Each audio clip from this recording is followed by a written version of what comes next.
Bismillahirrahmanirrahim. Assalamualaikum warahmatullahi wabarakatuh. Alhamdulillahirabbil alamin wassalatu wassalamu ala asyrafil anbiya'i wal mursalin wa ala alihi wa ashabihi ajma'in.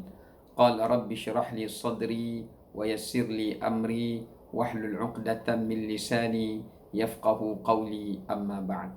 Hadirin yang saya kasihi, yang saya muliakan, daripada warga Dinasti Jati dan seluruh mereka yang menonton video ini, insya-Allah yang pertamanya marilah sama-sama kita merafakkan setinggi kesyukuran kehadrat Allah Subhanahu wa taala di atas segala rahmat dan kurniaan yang diberikan olehnya. Pada kali ini kita masih lagi diberikan kesempatan dan keizinan oleh Allah Subhanahu wa taala untuk dapat sama-sama kita mendengarkan akan bingkisan tazkirah melalui dan menerusi audio dan video ini, dan insya-Allah supaya kita semua dapat sentiasa menjadi hamba Allah Subhanahu wa taala yang bersyukur di atas segala nikmat yang diberikan, kerana kita masih lagi diberikan nyawa dan kehidupan, kita masih lagi diberikan kesihatan dan keafiatan, yang mana ramai di kalangan di luar sana ada yang telah pun mereka diuji, ahli keluarga mereka yang kematian disebabkan kerana wabak Covid.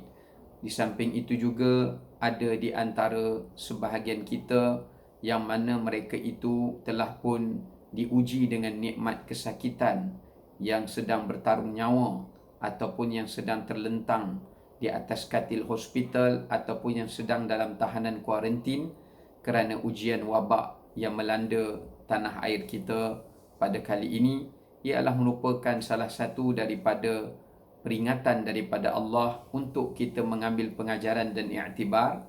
Selain daripada itu juga ialah merupakan suatu pembelajaran yang perlu untuk kita pelajari di sebalik hikmah-hikmah daripada apa yang telah Allah Ta'ala berikan kepada seluruh dunia pada saat ini. Selain daripada itu juga adalah untuk kita sama-sama menjadikan ruang di sini untuk kita mensyukuri di atas nikmat Allah Subhanahu wa Ta'ala. Hadirin yang dimuliakan oleh Allah Subhanahu wa Ta'ala, dalam kesempatan pada kali ini saya nak berkongsi kepada hadirin yang dikasihi sekalian, iaitu berkenaan dengan betapa pentingnya untuk kita mensyukuri salah satu daripada kewajipan yang dipertuntutkan oleh Allah Subhanahu wa taala kepada diri kita, iaitu adalah nikmat kesihatan dan nikmat keafiatan. Ya, ramai di kalangan kita yang memandang bila disebutkan tentang nikmat, mereka hanya nampak kenikmatan itu dalam bentuk harta benda. Ramai yang apabila menyebutkan tentang kenikmatan, mereka menggambarkan kenikmatan itu adalah melalui rumah yang besar, ya, rumah banglo, ya, istana, dan juga rumah yang begitu luas dan singgasana yang begitu luas. Ya, ramai yang menganggapi bahawasanya bila sebut tentang nikmat, mereka menggambarkan akan kenderaan yang mewah, ya, ataupun menggambarkan kepada pemilikan aset, hartanah ataupun aset yang berpindah milik dan sebagainya yang begitu banyak. Tetapi ramai di kalangan kita yang alpa dan terleka dan terlupa bahawasanya di antara nikmat Allah Subhanahu wa taala yang paling bernilai, yang paling berharga adalah merupakan nikmat kesihatan dan keafiatan yang diberikan oleh Allah Subhanahu wa taala kepada kita sebagai suatu pinjaman. Sebab itu, kalau kita lihat berdasarkan kepada hadis Nabi sallallahu alaihi wasallam, yang mana di dalam sebuah hadis Nabi yang diriwayatkan oleh Imamul Bukhari daripada riwayat Abdullah ibnu Abbas radhiyallahu anhuma, ketika mana ia meriwayatkan daripada Nabi sallallahu alaihi wasallam, baginda menyatakan, ni'matani maghbunun fihima kathirun minan nas, as-sihhatu wal faragh, atau kama qala Rasulullah sallallahu alaihi wasallam. Dalam hadis ini Nabi sallallahu alaihi wasallam memberitahu kepada seluruh umatnya, kita semua, bahwasanya daripada sekalian nikmat-nikmat kurniaan Allah Ta'ala, terdapat dua nikmat yang paling manusia tidak mensyukurinya. Dua nikmat yang paling banyak manusia terpedaya dan juga telah pun tertipu dengannya. Tertipu ini dalam arti kata, maksudnya manusia tidak menganggapi bahawasanya ia adalah merupakan suatu nikmat. Manusia tidak merasakan ia sebagai suatu nikmat yang bernilai dan yang sangat berharga. Maka ada dua nikmat di situ yang selalunya manusia akan mensia-siakannya, kata baginda Nabi sallallahu alaihi wasallam. Yang pertama adalah nikmat kesihatan, kata baginda. Dan yang kedua adalah nikmat masa lapang. Kalau kita lihat dalam suasana pandemik, kita dah masuk kepada fasa musim PKP yang 3.0. Kalau kita lihat, ada dua nikmat ini sebenarnya yang sedang diuji oleh Allah Ta'ala di kalangan setiap masyarakat di antara kita. Yang pertama adalah nikmat kewajipan dan tuntutan untuk kita menjaga kesihatan sendiri, kesihatan kendiri dan juga kesihatan diri kita. Bukan sekadar untuk kita berkewajipan menjaga kesihatan diri sendiri, tetapi juga untuk kita menjaga kesihatan ahli keluarga kita, kesihatan jiran kita, kesihatan masyarakat yang berada di luar sana, supaya kita tidak menjadi seorang yang menjadi asbab menyebabkan orang lain yang sihat, menyebabkan mereka mendapat sakit, menyebabkan menjadi asbab pembawa dan penyebab orang lain yang berada dalam keadaan yang sihat walafiat, tiba-tiba mereka terpaksa bertarung nyawa kerana berhadapan dengan penyakit wabak ini, ataupun sampai meragut nyawa mereka. Ini adalah merupakan salah satu perkara yang menunjukkan kepada kita bahawasanya Islam mewajibkan kita untuk menjaga kesihatan diri. Jika kesihatan diri sendiri pun kita wajib pelihara dan bertanggungjawab untuk menjaganya, lebih-lebih lagi kita lebih wajib untuk bertanggungjawab menjaga kesihatan orang lain. Ya, kerana di dalam Islam Allah Subhanahu wa taala menyebutkan dalam ayat Al-Quranul Karim, Allah menyatakan kepada kita, wala tulqu bi aidikum ila tahlukah. Janganlah kamu mencampakkan diri kamu ke dalam kebinasaan. Kalau mencampakkan diri sendiri dalam kebinasaan adalah dilarang, apatah lagi mencampakkan nyawa orang lain ke dalam kebinasaan. Dan dalam ayat Al-Quran yang lain juga, Allah Subhanahu wa taala menjelaskan pada kita, wa man ahyaha faka'annama ahyan nasa jami'a. Kalau dengan kita menjaga kesihatan diri kita, iaitu dengan kita menjaga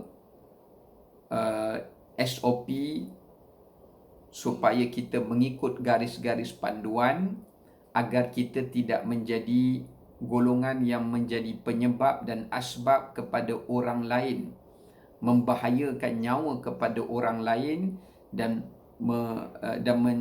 mengambil ataupun mencabut atau meragut kesihatan daripada diri orang lain kerana asbab daripada kealpaan kita atau kesengajaan kita. Maka Quran kata, kalau kita boleh elakkan orang lain daripada mendapat penyakit ataupun daripada nyawa orang lain itu bahaya, maka seperti mana kita mendapat pahala menghidupkan seluruh keturunan umat manusia. Betapa besarnya pahala itu. Baik. Dan yang kedua nikmat yang digambarkan oleh Nabi SAW adalah merupakan nikmat masa lapang. Dalam keadaan kita menghadapi suasana PKP 3.0, dalam masa yang sama juga kita sedang berhadapan dengan self-lockdown, iaitu keutamaan untuk kita kita menahan diri kita sendiri supaya kita tidak keluar ke rumah, luar daripada rumah, melainkan pada perkara-perkara keperluan sahaja, iaitu kita kena pastikan diri kita ini duduk, tidak keluar ke merata-rata tempat, melainkan pada perkara yang menjadi salah satu keperluan yang tidak dapat dielakkan. Itu pun dalam keadaan mematuhi SOP yang telah pun ditetapkan. Ya, walaupun ada orang kata buat apa nak buat SOP, nanti ada orang langgar. Siapa yang langgar, dia berdosa. Tapi kita yang mematuhi, bukan kerana undang-undang peraturan SOP yang dibuat oleh kerajaan itu, tetapi kita mematuhi peraturan itu kerana peraturan itu bertepatan dengan prinsip agama. Kita mematuhi peraturan SOP itu bukan kerana takutkan kepada denda, bukan kerana tak nak terkena denda, bukan kerana ia adalah peraturan kerajaan, tapi kita menjaga dan mematuhinya kerana ia termasuk di antara tuntutan dan prinsip di dalam agama, yang mana bila kita patuhi prinsip agama ini, kita akan mendapat pahala dan ia dikira sebagai salah satu ibadah di sisi Allah Subhanahu wa ta'ala. Maka ini menunjukkan kepada kita sebagai sifat seorang Muslim, kita perlu meletakkan nilai agama dalam diri kita itu terkehadapan, supaya kita menjadi seorang Muslim yang bukan sekadar Muslim atas nama, tetapi Muslim yang mematuhi kepada nilai-nilai dan prinsip-prinsip agama yang telah pun ditetapkan di dalam syariat Islam. Baik, selain daripada itu, antara perkara yang perlu kita fahami, ketika mana kita dalam suasana PKP ini, kita kena fahami bahawasanya nikmat masa lapang kita ni sangat banyak apabila kita berada di dalam rumah kita. Antaranya juga adalah nikmat bagaimana untuk kita mengisi ruang-ruang masa itu dengan perkara-perkara yang bermanfaat, iaitu dengan seperti kita mengisi ruang masa kita dengan pasangan kita, suami ataupun isteri, yang sebelum ini barangkali kita masing-masing hanya bertemu pada hujung minggu, hanya ada masa me time pada hujung minggu, yang mana pada hari-hari bekerja kita hanya dapat bertemu pun seketika sahaja di sebahagian malam, kemudian esok pagi kita dah tak bertemu sehinggalah bertemu menjelang malam kembali. Dan manfaatkan masa ini dengan anak-anak kita. Tumpuan kita bagaimana ibadat anak-anak kita, salat mereka, bagaimana akhlak mereka, bagaimana pembelajaran mereka, bagaimana untuk kita nak meletakkan penilaian dan pengharapan anak kita di masa akan datang apabila ia membesar, bagaimana sifat berdikari dan kendiri anak kita, kemampuan dia untuk tidak bergantung kepada kita apabila dia membesar nanti. Ini semua ada hikmah, yang mana masa-masa yang bermanfaat itu yang Allah Ta'ala berikan kepada kita peluang di kala ini untuk kita mencorakkan, membentukkan, memberikan tarbiyah, memberikan tumpuan kepada anak-anak kita supaya mereka membesar selepas berakhirnya fasa wabak ini, insya-Allah dengan izin Allah, setelah mana ia diangkat dan telah dinyahkan daripada atas muka bumi ini, kita akan dapat melihat walaupun anak kita barangkali tertinggal dari sudut pendidikannya, tetapi kerana kita telah pun memberi tumpuan pendidikan pada mereka di sudut pembelajarannya, maka nanti selepas tamatnya pandemik ini, mungkin anak kita sudah pun menjadi satu tahap pendidikan intelek yang lebih baik, pemikiran yang lebih matang, bahkan pribadi akhlak yang lebih santun dan lebih terpuji, kerana kita dapat menilai dan kita sendiri perlu menunjukkan contoh-contoh tauladan yang baik sepanjang kita memberikan masa dengan mereka. Ini adalah salah satu perkara yang dua nikmat yang diperingatkan oleh Nabi SAW kepada kita.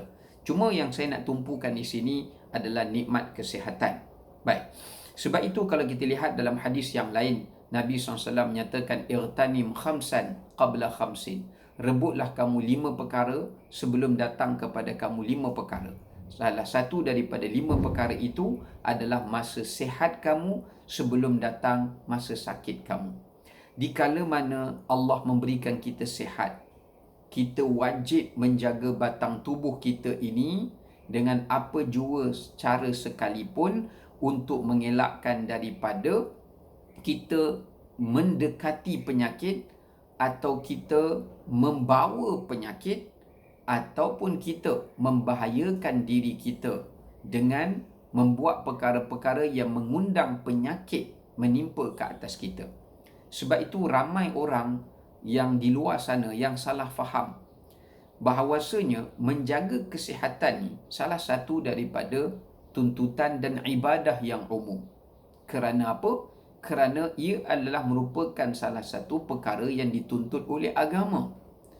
Antara salah satu soalan yang Allah akan persoalkan kita di hari akhirat nanti, dikala mana kita berdiri di hadapan Allah saat kita hendak dihisap oleh Allah Ta'ala, salah satu benda yang Allah akan tanya berdasarkan dalam hadis riwayat At-Tirmidzi, Nabi SAW bersabda, la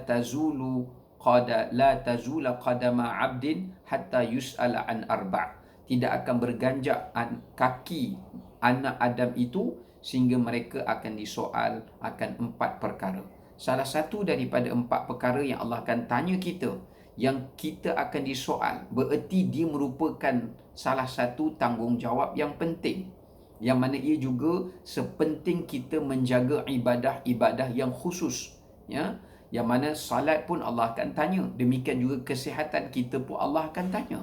Antara yang Allah Ta'ala tanya supaya sebelum kedua kaki kita berganjak menuju ke syurga ataupun ke neraka, antara soalan yang Allah akan tanya, wa an jismihi fima ablah, iaitu tentang tubuh badan manusia itu, bagaimanakah cara mereka menguruskannya dan bagaimanakah cara mereka menjaganya. Yang dimaksudkan tentang tubuh badan dekat sini, ulama menafsirkan maksudnya adalah kesihatan kita, ya. Sebab itu dalam keadaan kita berkurung di rumah, ya, kita buat lockdown, self lockdown, berkurung di rumah, dalam keadaan itu janganlah pula kita menghentikan aktiviti dengan hanya sekadar makan, menonton televisyen, bermain game, buang masa yang tak bermanfaat, curi masa ketika bekerja, ketika work from home dan sebagainya. Tetapi sebaliknya, kita menyusun masa kita dengan lebih mencabar. Sebenarnya kita duduk di rumah, kita nak mengurus masa lebih mencabar daripada kita duduk di office. Sebab kita nak uruskan masa kerja kita lagi, dalam masa yang sama kita nak uruskan masa dengan anak kita yang berada dalam rumah bersama dengan kita, dalam masa yang sama kita nak uruskan masa ibadat kita, dalam masa yang sama kita nak menguruskan masa untuk kesihatan kita. Tetapi inilah salah satu daripada tanggungjawab amanah yang Allah Subhanahu Wa Taala akan persoalkan dan akan bertanya kepada kita pada hari akhirat kelak. Jadi sebab kerana itu, kalau boleh kita jangan abaikan masa untuk kita memenuhi keperluan kesihatan kita. Jangan habiskan masa dengan makan. Ramai orang kata bila PKP badan naik, ya, kena tak ada apa nak kena buat, tak ada aktiviti nak kena buat, boring dan sebagainya. Ini adalah kata-kata orang yang tidak berfikir dan kata-kata orang yang tidak tahu mengurus